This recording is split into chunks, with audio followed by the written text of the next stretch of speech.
Hi and welcome to my podcast, the Fertility, Motherhood and Wellness Show, True Stories with Dr. Rajeev. Through this podcast, I will be dealing with issues related to fertility, safe motherhood practices, as well as women's health. A pregnant woman leaks urine every time she coughs or sneezes. A lady who had a vaginal delivery seems to have the same problem even after delivery. Yet another lady can't seem to go out and meet friends, to the mall or anywhere socially because she needs to rush to the loo every time she gets the urge. Three different women, probably even different age groups, yet bonded by a common problem. A problem so embarrassing that most women don't even share it with their husbands or their gynecologists. From a state of mind over matter, it becomes a state of mind over bladder.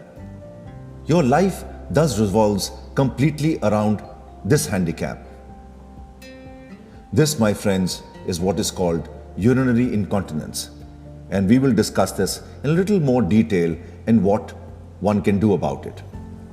So, urinary incontinence may be of two types: stress urinary incontinence or urge urinary incontinence. Stress incontinence is wherein small to moderate amount of urine leak happens without control. So typically this happens during increased pressure on the bladder, for example when one coughs, sneezes or laughs. Urge incontinence, on the other hand, results in moderate to large leak of urine when the bladder suddenly contracts without control.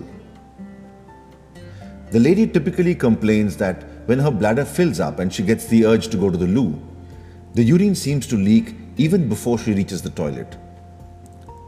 This happens because the bladder is overactive.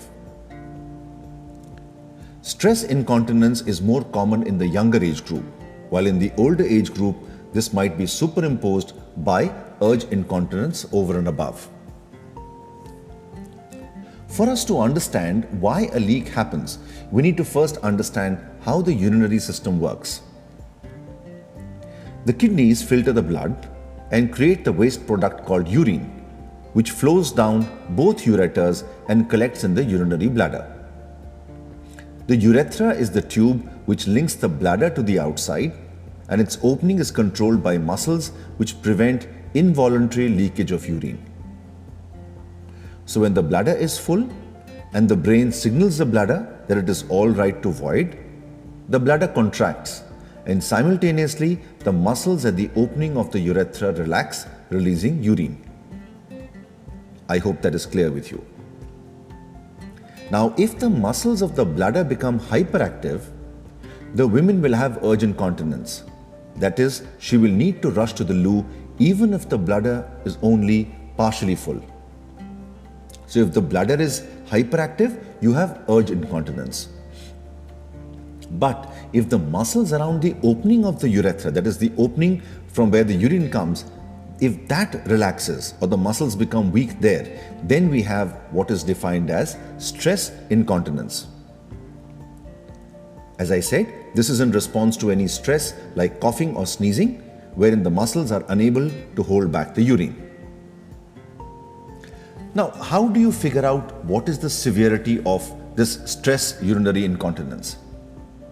As I said before, even in times of increased bladder pressure, the urine is not supposed to leak because the muscles are at the end of the urethra and will hold back the urine. However, because of weak muscles or loss of collagen, the sphincter becomes weak, that is, the muscles at the opening become weak and leak can happen. The severity of the leak can be quantified as follows.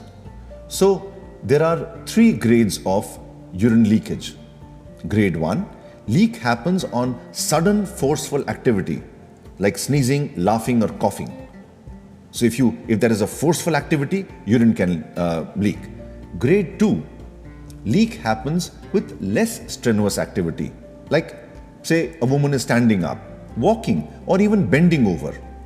Hardly strenuous, but then urine might leak. So this is grade 2. Grade 3 is when the leak happens even while lying down. Most usually, we see the grade 1 and the grade 2 varieties. Grade 1, of course, being the commonest.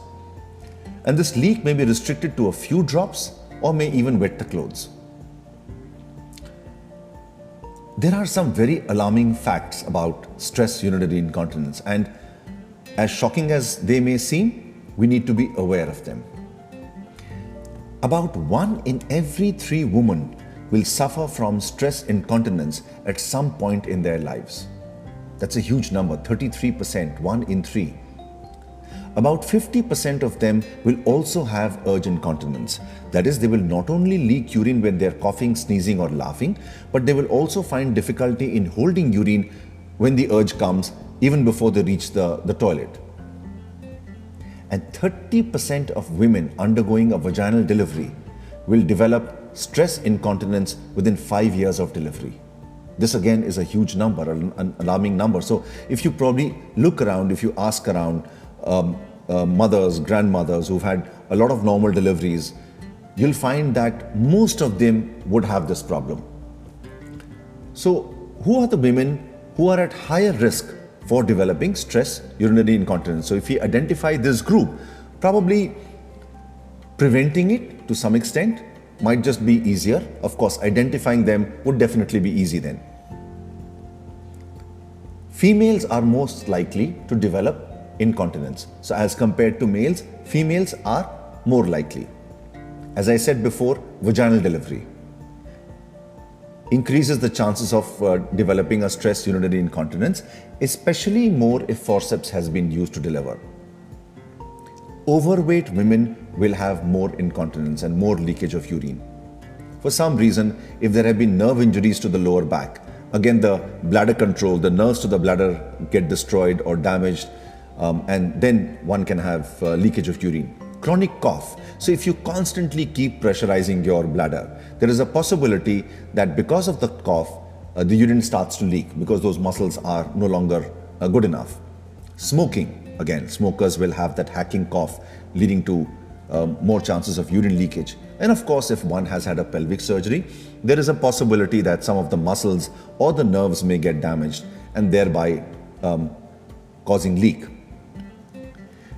So how does one find out if one has stress urinary incontinence?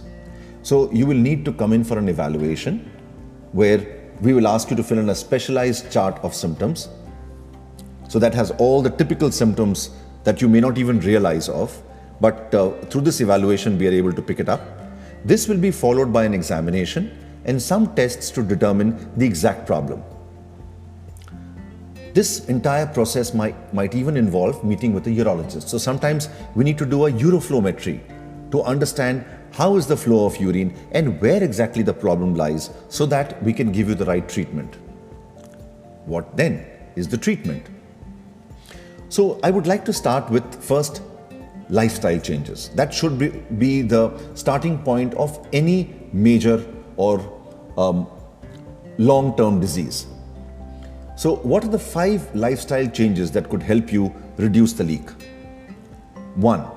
Pelvic floor muscle exercises or Kegels exercises.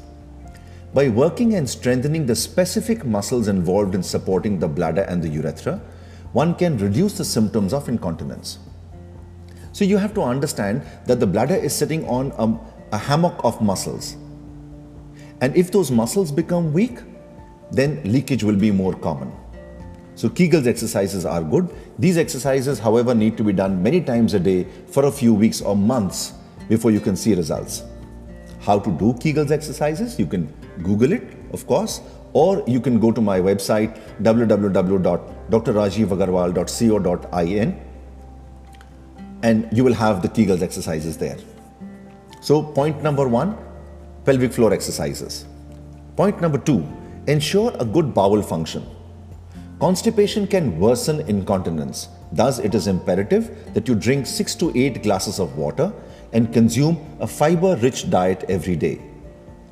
So constipation will worsen your incontinence. So point number 2, ensure good bowel function. Point number 3, maintain a healthy weight. Obesity, as I said earlier, aggravates the stress incontinence. and weight loss would be one of the few strategies to lessen the severity of the incontinence. So 1. Pelvic floor exercise. 2. Good bowel functions. 3. Maintain a healthy weight.